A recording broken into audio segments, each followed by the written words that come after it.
This is Plant-Based Briefing. Travel blogger Ashley Renne on how to lower your waist and go green by Lola Mendez at thebeet.com.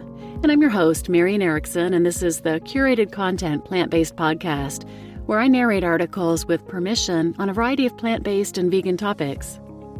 Today's post is from thebeet.com. They're a plant-based platform offering a beautiful variety of information on food, health, news, reviews, celebrities, expert advice.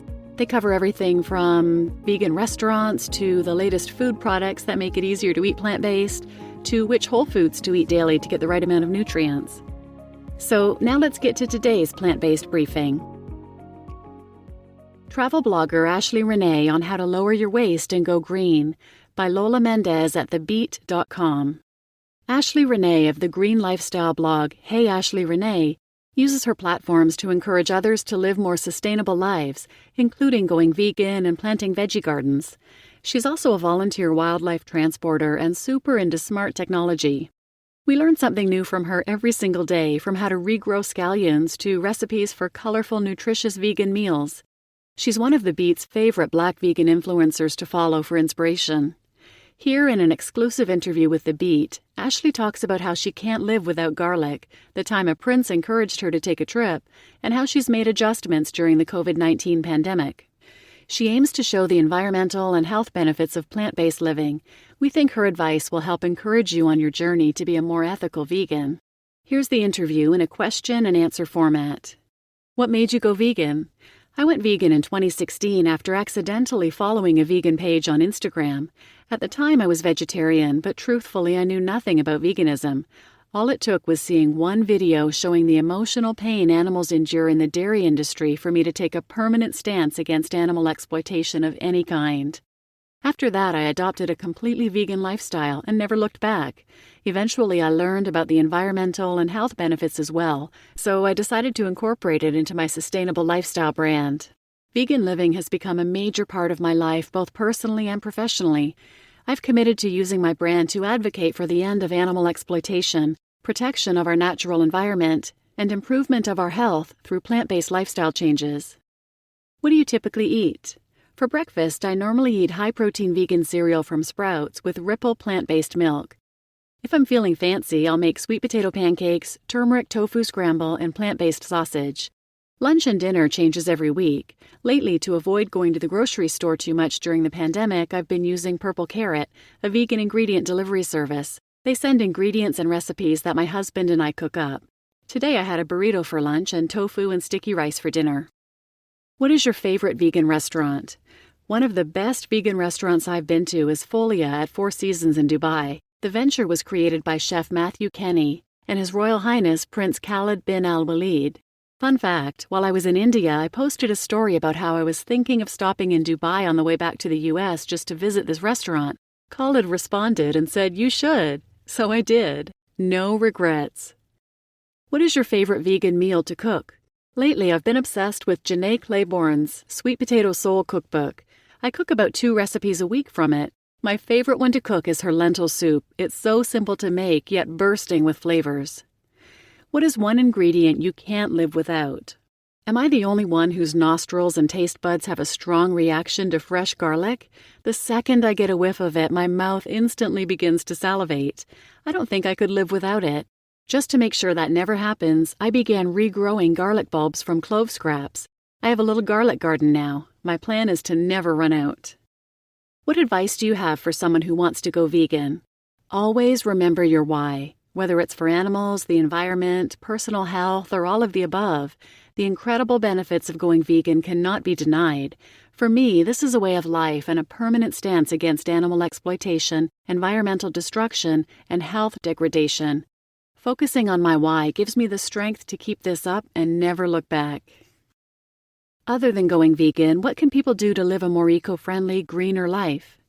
There are so many ways to go green. That's the beauty of it all. Everyone's eco-journey is different.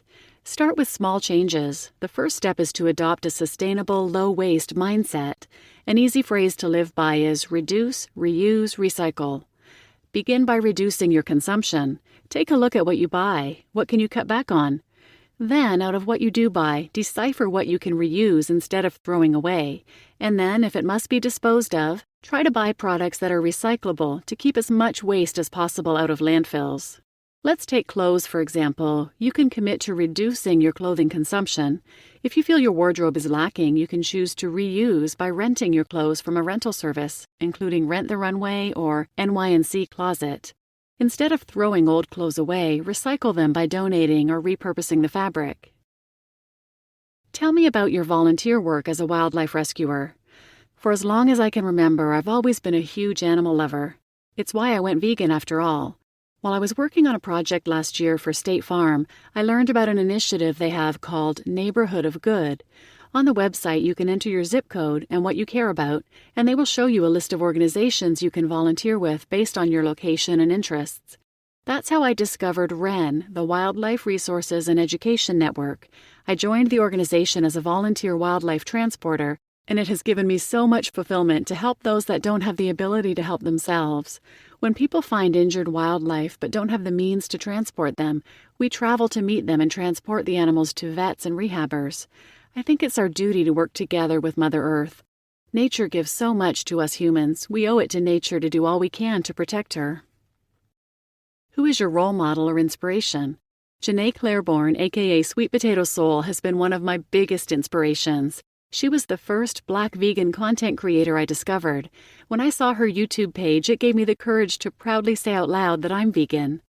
I was nervous about transitioning my brand to focus on my vegan lifestyle because I thought it would be met with hate, criticism, and a whole lot of teasing. But seeing her incredible work motivated me to push forward. Sure, I've been hated on, criticized, and teased ever since, but the confidence I gained seeing other Black vegans being unapologetically themselves helped me not give AF. I am who I am, and I'm not backing down. Who helped you go plant-based? To be honest, my vegan journey was lonely. Other than the one Instagram account I saw that inspired me to go vegan, I was on my own after I made the switch. My family, my husband, my friends all supported my decision, but made it clear they'd never do it themselves. My husband always cooked for me, but when I went vegan, he stopped. He just didn't know what to cook for a vegan. So by trial and error, I experimented with different meals until I eventually found my groove. My husband was the last person I ever thought would join me, but 4 years later, he finally came around. Now we cook together, dine out together, and it's amazing. I finally have someone to share this lifestyle with. I don't even think I realized how isolated I felt until he decided to make the switch. Even my husky pup, Caden, is vegan now too, which means we officially have a meat-free household. I must say, it's nice to have my plant-based partners in crime. If you had 30 minutes to work out, what would you do? For the last several years, I've been rocking with P90X. It's a fitness program led by Tony Horton. My husband and I met on Match.com, and I believe we were matched together in the database just because we both listed P90X as an interest. P90X3 is the 30-minute version, and we wake up every morning to do it together. What is your go-to smoothie recipe? My favorite smoothie recipe is 1 cup of frozen dragon fruit, 1 cup of frozen mango, and half a cup of plant-based milk. It makes for a great smoothie bowl, which I then top off with spoons of fresh fruit. Do you have a mantra? It isn't the strongest or the most intelligent that survive, but those who adapt easily to change. I've always had an adaptive personality, and that flexibility and willingness to adjust as needed keeps me from living a stressful life. I don't always get my way, and instead of getting upset, I go with the flow. I've learned that often when plans seemingly go wrong, I later find that it happened just as it was supposed to, and in doing so, made room for something bigger and better. What's next for you? I plan to release helpful ebooks and other resources within my sustainable vegan lifestyle brand. It's my hope that the materials I'm working on will help my community attain a healthier body, home, and planet. I received a scholarship to study plant-based nutrition and will be using my certification to help people thrive. You just listened to travel blogger Ashley Renne on how to lower your waist and go green by Lola Mendez at Beet.com. And I'm your host, Marian Erickson. Thanks for listening.